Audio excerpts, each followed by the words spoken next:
Hey gang, this is Mr. MegaManFan, and I normally start out these retro hunting adventures by pointing the camera at myself, but today, in honor of Fix It Phil, I decided I would point the camera at something else.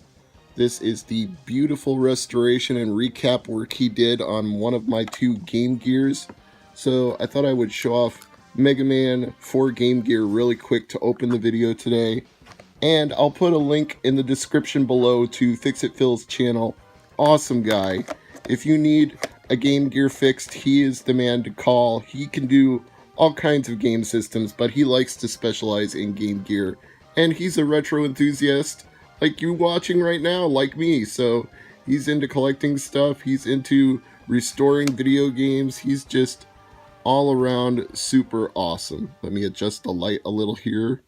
Yeah. Mega Man on the Game Gear. You know what? In honor of what Phil did to restore my Game Gears, this is one of the two that he worked on. I think I will actually look for Game Gear games while I'm out retro hunting today. If I find anything that I don't already have, I will add it to the collection. Man, that just looks and sounds so much better than it did before. It's now actually a pleasure to use my Game Gear. Fix It Phil, you are not just a wonderfully kind and generous and helpful dude. You're also a whiz with a soldering iron, and you are a funny MFer too, because he does live streams of his repair work and he makes pop culture references, 1980s movies, all kinds of stuff. So it's just fun to watch. Even if you've never seen that kind of work done before, you can listen and just enjoy the banter. And you know what? You can also learn something too, because he's not keeping that knowledge secret. He's teaching you how to do it as well. Fix It Phil. Check out his channel at the link in the description below, and then watch the retro hunt from this point forward. So here we are at Half Price Books, and first, before I even get over to the case where they keep the Game Gear games, I spotted Mario Party 5, but ouch, $40? Well, let's see if it's complete. No instruction manual, no precaution manual, no any kind of insert, so gonna have to pass on that. The price was a little too high, and it's not even complete. So, no luck in those GameCube games. Don't see anything in the PS3 games. Not yet, anyway. Let's see. PlayStation games. Oh. Siphon Filter. That's a label variant. I have the Player's Choice Edition. $5. Don't think I can justify that necessarily. Yeah, that's probably not going to work for me. So let's see if I can find anything down here in the bargain bin. Usually got some PS3, but I didn't see anything on the first glance. Glass case. Not seeing any Game Gear games I need in there. And that's it. So as you can see, it's another rainy day here in Omaha, which always seems to happen now when I go on a Monday hunt, retro hunting adventures as it were. So you're probably wondering, did he get the Mario Party? And the answer is no. Too expensive for one, no instructions for another. Did he get the Siphon Filter?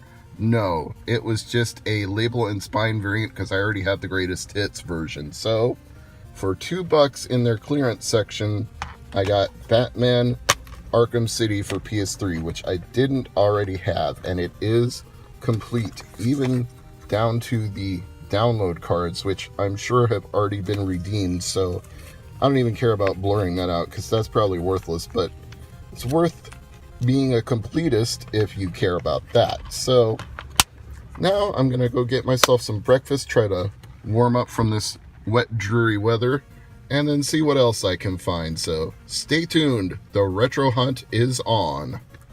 Now, I can't say for certain that I'll actually find anything retro in a Barnes & Noble booksellers in terms of video games, but they do have retro nostalgia sometimes, like pops and figures and collectibles. I've gotten a few Mega Man things here, so we're going to give Barnes & Noble a shot just for variety so that I'm not always doing the same stuff. Looks like we're hitting pay dirt right off the bat here at Barnes & Noble. They've got a Pac-Man Retro all-in-one controller.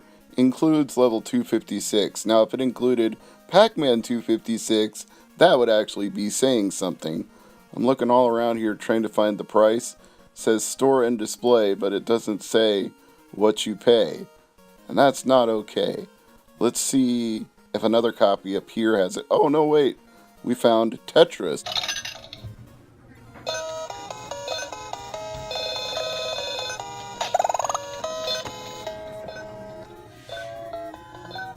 You know, if that wasn't 22 bucks, I might have bought it, but that's just too much for Tetris when I already have a million ways to play Tetris.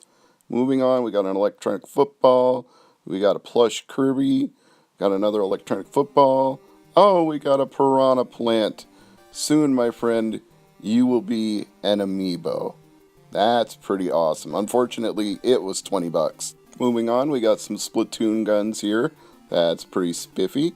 We've got some collectible Kirby keychain type things. Meta Knight, 10 bucks. Quasi reasonable. One of these retro arcade things.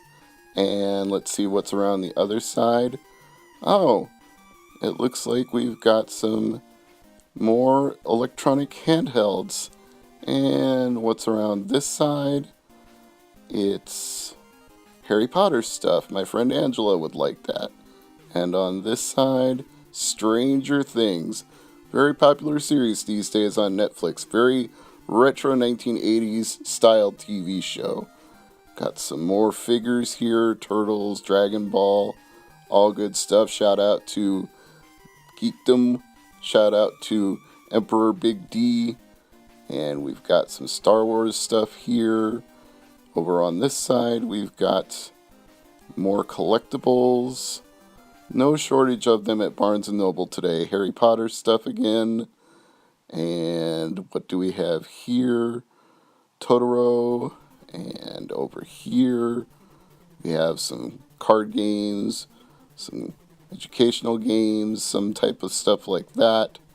We've got, oh, this is the Happily Candied section. We've got some sugary Japanese goodness, some cute, colorful stuff, some Agretsuko. I really enjoy that series on Netflix, and there's a giant Agretsuko pillow. Tempting, but I really don't need that. Gotta catch 'em all. Here's the Pokemon stuff. Got plenty of that here at Barnes & Noble today. Nothing I need, but it's always cool to see more video game themed stuff. Got some Pusheen stuff there. And let's move on. See what else we can find. Where are the pops? Let's go look at those. And wouldn't you know it, they have Mega Man pops. It's the Leaping Mega Man, the same that you saw in a previous video that was sent to me by Peter H, the Hardcore Canadian. I might have picked up a spare for 10 bucks, because that's a very reasonable price for a pop, especially one I want, but none of these boxes that I looked at were in ideal condition. Some were crushed in the corner, some were crushed in the back, so I just could not do it. But I did enjoy seeing Mega Man stuff here. And you know what? I also found some Space Invaders pops. And I did want them, but unfortunately I didn't get them because, as you're about to see, those boxes were not so great as well. See, on the front, it's actually not too bad. I probably could have done with this, especially since I would certainly unbox it. But the back, you can see there's a big crush mark on the back, and I do want a nice box, so no. If that medium Invader had been in better condition, I probably would have picked it up, but I didn't want the mashed box because I wanted to display both the box and the Invader. So, we're making the last stop of this retro hunt. So far, only got Batman Arkham City, but maybe here at the trade post, this wet weather will yield warm results. Let's go inside and see what I can find. So here's the final wrap-up video. They were having buy one, get one at the trade post, so found a few things. Got Bulls versus Blazers for the Super Nintendo. That was only a couple bucks. And we've got IHRA drag racing. This was also just a couple of bucks. And this one just caught my eye. Here comes the man in black. Couple bucks. And last but not least, we got Super High Impact. So yes, I actually found a couple of Super Nintendo games that I didn't have, and cheap too, so can't beat that. Let's look at the receipt and cover up the parts with my actual financial info. Let's see here. $2.99, $1.50, $2.99, $1.50. So there we go. I got two of them for half price. Buy one, get one 50% off. So that ends the retro hunt for this week. Thanks for watching. Thanks to all my subscribers. And if you're not a subscriber, go ahead and mash that subscribe button and hit the likes too, and leave a comment below, because you know all that stuff. You've heard every other YouTuber ever say all that. So thanks for watching. See you later.